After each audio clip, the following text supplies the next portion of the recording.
Picture a homeless kid trudging into Paris in 1837. Pockets empty, shoes shredded, nothing to his name but the clothes that haven't seen soap in weeks. Fast forward 180-odd years, and those same streets are stalked by handbags that start at $2,000 and vanish before your Uber pulls up.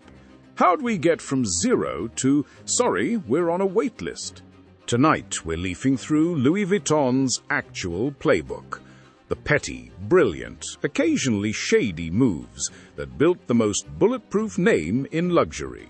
No perfume ads, no runway fluff, just tactics you can swipe even if your product costs $20 and ships in a bubble mailer.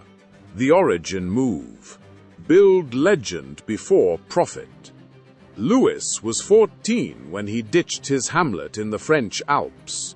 No allowance, no LinkedIn, just a 300-mile hike to Paris.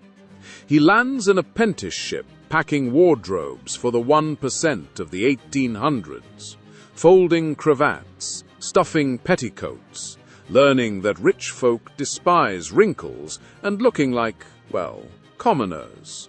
1854, he opens his own shop and patents a flat-topped trunk. Round lids were chic, sure, but they stacked like crooked flapjacks.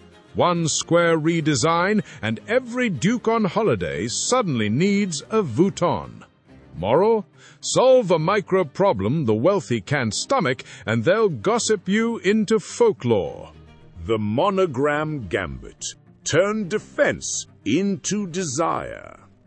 1896, knockoffs are multiplying like bedbugs in a train station hostel. Son Georges doesn't just sue, he wallpapers the trunks with the now iconic LV monogram. Logic back then? Make the logo so obnoxiously loud that fakes scream, "I'm cheap," and the legit piece looks like a backstage pass to a private club. It sticks. Judges start recognizing the pattern from across the courtroom. Lesson: if copycats are coming, hand them a maze they can't finish. The expansion rule. Never dilute, just add wings. Louis dies, 1892. Georges refuses to coast on nostalgia. London, New York, Buenos Aires, every new boutique identical, down to the brass door handles. Same hush, same scent, same rule. No price tags. Ask, and you've outed yourself as loaded. Sales triple abroad, while rivals who dump product into department stores watch their mystique evaporate. Playbook line: grow the footprint, not the aisle. Own the experience, or strangers will rent your reputation for pennies. The LVMH chess move. Marry heritage to cash flow. Flash to 1987. Recession, shoulder pads, and champagne no one can afford. Enter Bernard Arnault, engineer of the Moet Hennessy plus Louis Vuitton wedding. Suddenly, LVMH taps 70 new countries without hammering a single nail for a store. Champagne profits bankroll duty-free billboards. Artisans in Asnières keep hand-stitching like it's 1854. Translation: borrow someone else's distribution, keep your soul intact, and sprint without laces untied. The scarcity switch. Invent waiting lists on purpose. Stroll into a boutique, ask for a capucines. The associate smiles, vanishes, returns, "So sorry, sold out, but we'll jot your number." Translation: we made 3 for every 10 who want one. No sales, no outlet mall graveyard. Unsold bags shredded or flown home for recycling. Annual price hikes beat inflation, and shoppers thank them because resale value stays stratospheric. Trick: people don't crave what they can grab, they crave what might slip through their fingers. The Collab lightning strikes. Borrow street cred without selling out. 2017. The internet implodes when LV and Supreme drops. Skateboards meet monogrammed leather. $8,000 jackets flip for $25,000. Purists scream, sell out.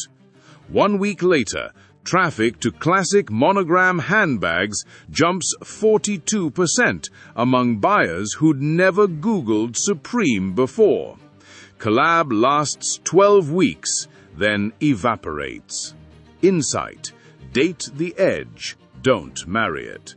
A quick fling keeps the core customer from feeling cheated on. The digital illusion gate. Look open, stay private. Scroll Instagram. Zendaya in vintage LV. Billy with a neon keep-all.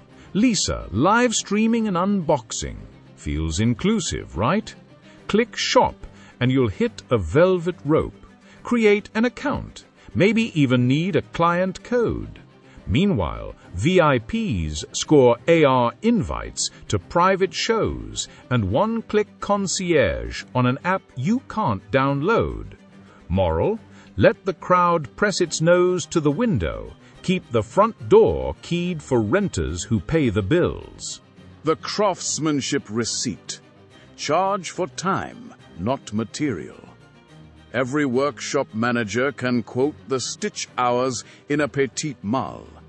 12, sometimes 14 if the grain shows a vein and the artisan restarts. Customers aren't buying calf skin, they're buying bragging rights to someone's entire workday devoted solely to them. LV films artisans in lab white coats, no soundtrack, just thread tugging through leather, before every live stream. When price feels insane, roll slow-motion labor footage till the math suddenly makes sense. If any of these plays spark ideas for your own brand, smash like, so the algo knows brain candy beats cat videos. Curious about another luxury titan? Drop the name below and I'll autopsy their playbook next. And hey, subscribe if you like stories where history, strategy, and a dash of fashion gossip overlap. Louis Vuitton isn't untouchable because it sells luggage. It's untouchable because every chapter, flat trunks, monograms, limited drops, celebrity sleight of hand, repeats one promise.